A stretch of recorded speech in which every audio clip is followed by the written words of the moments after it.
अस्सलाम वालेकुम, मैं हूँ वजीहा रज़ा ख़ान। उम्मीद है कि आप सब खैरियत से होंगे। आज मैं आपके साथ दो तरह की रेमेडीज़ शेयर करूँगी। पहली रेमेडी जो है उनके लिए है जिनकी स्किन बहुत ज़्यादा ऑयली है, और दूसरी रेमेडी उन लोगों के लिए है जिनकी एक्सेसिव ड्राई स्किन होती है। अगर वीडियो अच्छी लगे तो लाइक का बटन दबाएँ और रेड सब्सक्राइब के बटन को दबाकर मेरे चैनल को सब्सक्राइब करें और दबाएँ बेल आइकन, ताकि हर आने वाली वीडियो का नोटिफिकेशन फ़ौरी तौर पर आपको मिल सके। तो ये दोनों रेमेडीज़ बहुत ईजी हैं, बासानी घर पर बन जाएंगी। तो पहली रेमेडी को बनाने के लिए सबसे पहले हमें चाहिए होगा हाफ़ क्यूकम्बर को आप अच्छे तरीके से ग्राइंड कर लें। क्यूकम्बर आप जानते हैं कि हमारी स्किन पे जो एक्सेसिव ऑयल होता है उसको ख़त्म करता है, और उसके अलावा हमारे जो फेशियल पोर्स होते हैं उसको टाइटन करने के लिए भी जो है क्यूकम्बर बेस्ट है। उसके बाद इसमें आप शामिल करेंगे 1 टेबल स्पून टोमेटो का पेस्ट। आप जानते हैं कि टोमेटो भी जो है ऑयली स्किन के लिए बेस्ट होता है, और हमारी स्किन पे इवन जो ब्लैक हेड्स वाइट हेड्स होते हैं उसको भी ये रिमूव करता है। तो चाहें तो हाफ़ क्यूकम्बर और हाफ़ टोमेटो को लेकर अच्छी तरह से ग्राइंड भी कर लें एक साथ ही। तो उसके बाद हम इसमें शामिल करेंगे 1 टेबल स्पून हनी, और हनी जो है हमारी स्किन के लिए बहुत अच्छा होता है, और इसमें एंटीऑक्सीडेंट की मिक़दार काफ़ी ज़्यादा होती है। इस वजह से हमारी स्किन को ये हाइड्रेट भी रखता है और स्किन की हेल्थ के लिए भी बहुत अच्छा होता है। उसके बाद हम शामिल करेंगे इसमें 1 table spoon aloe vera gel. Aloe vera gel भी जो है वो एक सूदिंग इफ़ेक्ट देती है, ख़ास तौर पे जिनके ओपन पोर्स होते हैं उसके लिए बेस्ट है। चाहें तो आप एलोवेरा जेल को तो अपने फेस पे वैसे भी लगा सकते हैं एज आ मॉइस्चराइज़र। जिनकी ऑयली स्किन है वो भी एज आ मॉइस्चराइज़र जो है इसको यूज़ कर सकते हैं। ये इतनी ज़्यादा फ़ायदेमंद चीज़ है।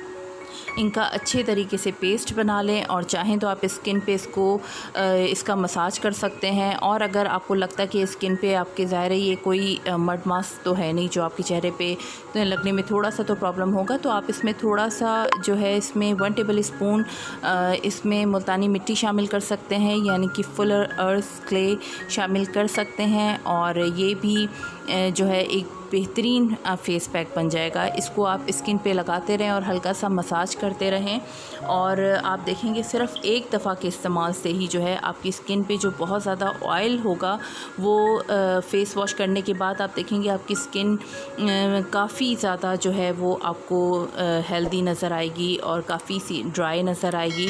ये उनके लिए है जिनकी स्किन बहुत ज़्यादा ड्राई है। तो इसको आप स्किन पे जो है तकरीबन 25 मिनट्स के लिए इसको लगाएं, और उसके बाद आप अपने फेस को ठंडे पानी से वॉश कर लें। बहुत ही बेस्ट रेमेडी है। जब भी आपको फ़ील हो कि आपके चेहरे पे बहुत ज़्यादा एक्सेस ऑयल हो रहा है और बहुत ऑयली स्किन हो रही है, या कहीं आपने जाना हो, तो मेकअप से पहले भी आप इसको फेस पे लगा लें, और इससे स्किन आपकी बहुत अच्छी हो जाती है और मेकअप भी काफ़ी देर तक स्टे करेगा।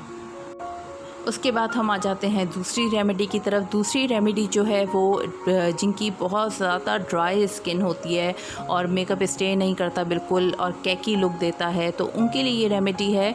तो उसमें ये आप करेंगे, सबसे पहले 1 टेबल स्पून जो है इसमें टोमेटो पेस्ट ले लेंगे। टोमेटो पेस्ट में आप शामिल करेंगे 1 table spoon olive oil. Olive oil जो है वो ड्राई स्किन के लिए बहुत बेस्ट है। जिनकी ड्राई स्किन है वो ऑलिव ऑयल ज़रूर यूज़ किया करें। उसको चेहरे पे हल्का सा एज आ टोनर आप लगाएं एलोवेरा जेल के साथ मिक्स करके, तब भी आपको बहुत ज़्यादा फ़ायदा होगा।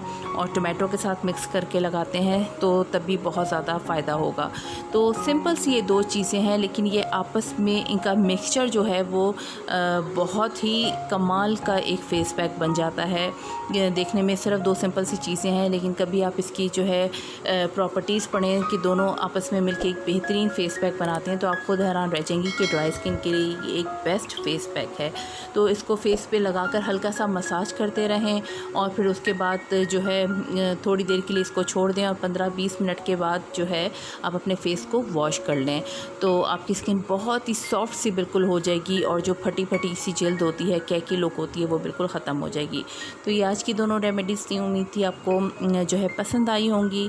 तो अगर मेरी वीडियो अच्छी लगी हो तो लाइक ज़रूर करें, प्लीज़ लाइक का बटन ज़रूर दबाएँ। तो फिर मिलूँगी एक नई वीडियो में, तब तक के लिए अल्लाह हाफ़िज़, बाय बाय।